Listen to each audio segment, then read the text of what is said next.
بسم اللہ۔ عثمان رضی اللہ تعالیٰ عنہ اور قرآن کا ذکر چل رہا ہے۔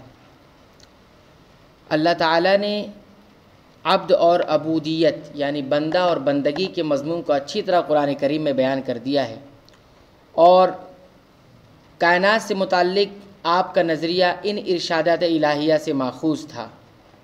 ترجمہ: آپ کہہ دیجئے کہ کیا تم اس اللہ کا انکار کرتے ہو اور تم اس کے شریک مقرر کرتے ہو جس نے 2 دن میں زمین پیدا کر دی؟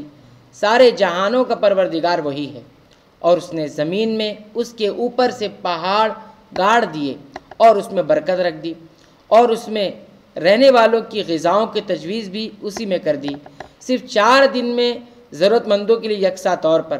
پھر آسمان کی طرف متوجہ ہوا اور وہ دھواں سا تھا، پس اسے اور زمین سے فرمایا کہ تم دونوں خوشی سے آؤ یا ناخوشی سے آؤ۔ دونوں نے عرض کیا ہم بخوشی حاضر ہیں۔ پس 2 دن میں 7 آسمان بنا دیے، اور ہر آسمان نے اس کے مناسب احکام کی وحی بھیج دی، اور ہم نے آسمان دنیا کو چراغوں سے زینت دی اور نگہبانی کی۔ یہ تدبیر اللہ غالب اور دانا کی ہے۔ یہ زندگی کتنی ہی طویل ہو زوال پذیر ہے، ایک نہ ایک دن ختم ہوگی، اور اس کا ساز و سامان کتنا ہی زیادہ کیوں نہ ہو قلیل اور حقیر ہے۔ دنیا کا سامان کتنا ہی زیادہ کیوں نہ ہو لیکن پھر بھی تھوڑا ہی ہے۔ اللہ تعالیٰ فرماتے ہیں، ترجمہ: بس دنیاوی زندگی کی حالت تو ایسی ہی ہے جیسے ہم نے آسمان سے پانی برسایا، پھر اس سے زمین کی نباتات جن کو آدمی اور چوپائے کھاتے ہیں خوب گنجان ہو کر نکلی، یہاں تک کہ جب وہ زمین اپنی رونق کا پورا حصہ لے چکی اور اس کی خوب زیبائش یعنی خوبصورت سج گئی، اس کے مالکوں نے سمجھ لیا کہ اب ہم اس پر بالکل قابض ہو چکے، تو دن میں یا رات میں اس پر ہماری طرف سے کوئی حکم یعنی عذاب آ پڑا، سو ہم نے اس کو ایسا صاف کر دیا گویا کل وہ موجود ہی نہ تھی۔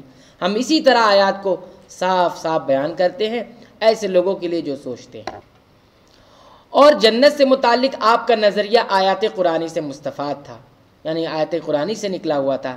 یہی تصور شریعت الہی سے انحراف سے روکنے کا سبب بنا۔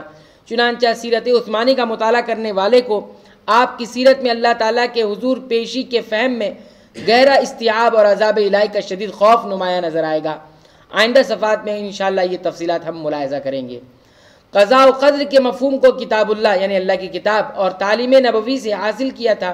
آپ کے دل میں قضاء و قدر کا مفہوم راسخ ہو چکا تھا یعنی بیٹھ چکا تھا، اور کتاب میں اس کے مراتب کا استیعاب کر رکھا تھا۔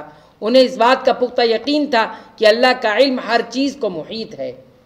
اللہ تعالیٰ فرماتے ہیں، ترجمہ: اور آپ کسی حال میں ہوں اور من جملہ ان احوال کے آپ کہیں سے قرآن پڑھتے ہوں اور جو کام بھی کرتے ہوں ہم کو سب کی خبر رہتی ہے۔ جب تم اس کام میں مشغول ہوتے ہو اور آپ کے رب سے کوئی چیز ذرہ برابر بھی غائب نہیں، نہ زمین میں اور نہ آسمان میں، اور نہ کوئی چیز اس سے چھوٹی اور نہ کوئی چیز بڑی، مگر یہ سب کتاب مبین میں ہے۔ اللہ تعالیٰ نے ہر ہونے والی چیز کو لکھ رکھا ہے۔ اللہ تعالیٰ فرماتے ہیں، ترجمہ: بے شک ہم مردوں کو زندہ کریں گے، اور ہم لکھتے جاتے ہیں وہ اعمال بھی جن کو لوگ آگے بھیجتے ہیں، اور ان کے وہ اعمال بھی جن کو وہ پیچھے چھوڑ جاتے ہیں، اور ہم نے ہر چیز کو ایک واضح کتاب میں ضبط کر رکھا ہے یعنی لکھ رکھا ہے۔ اللہ تعالیٰ کی مشیت نافذ ہو کر رہتی ہے، اور اس کی قدرت نام ہے تام ہے، قدرت تام ہے یعنی مکمل ہے۔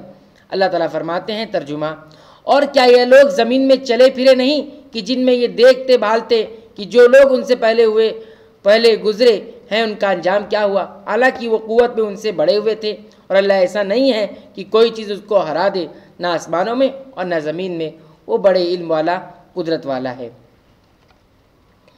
تو یہ سلسلہ تھا حضرت عثمان رضی اللہ تعالیٰ عنہ کا تعلق قرآن کریم سے کس طرح سے تھا، ان کے عقائد کس طرح سے قرآن کریم سے نکلے ہوئے تھے۔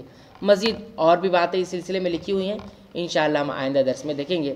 اللہ تعالیٰ سے ہم دعا کرتے ہیں کہ رب العالمین ہمیں بھی وہ تعلق عطا فرما جو تعلق قرآن کریم سے حضرت عثمان رضی اللہ تعالیٰ عنہ کا تھا، وہ رشتہ ہمیں نصیب فرما جو رشتہ حضرت عثمان رضی اللہ تعالیٰ عنہ کا قرآن کریم کے ساتھ تھا۔ آمین، تقبل یا رب العالمین، وآخر دعوانا ان الحمد للہ رب العالمین۔